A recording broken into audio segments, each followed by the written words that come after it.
Hello বন্ধুরা, আসসালামু আলাইকুম রহমতুল্লাহি ওয়া বারাকাতুহু। আশা করি আপনারা ভালো আছেন। তো দেখতে পাচ্ছেন এটি হচ্ছে সুইচ, যেটি আমি টিপলাম। তো এই সুইচ টিপাটিপি করলেও যে ফ্রিজের লাইটটি জ্বলতেছে না। ফ্রিজের দরজা যখন খোলা থাকবে তখন লাইটটি জ্বলবে, আর দরজা বন্ধ থাকলে লাইটটি অফ হয়ে যাবে। তো জ্বলতেছে না। তো আমরা দেখেন, এখন আমরা এই যে লাইটের ঢাকনাটা খুলে ফেলেছি। তো এখন আমরা কি করব, লাইটটা যে আছে আস্তে আস্তে বাম হাত দিয়ে অপোজিট সাইডে ঘোরাবো, লেফট সাইডে ঘোরাবো, ঠিক আছে।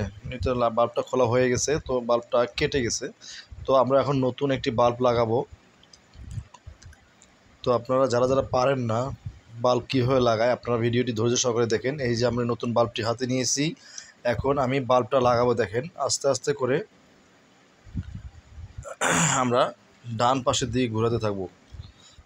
ডান পাশের দিকে আস্তে আস্তে করে আমরা ঘোরাতে থাকবো, তাহলেই বাল্বটি হোল্ডারের মধ্যে লেগে যাবে। তো আপনারা যারা যারা নতুন, অবশ্যই আমার চ্যানেলটি সাবস্ক্রাইব করতে ভুলবেন না।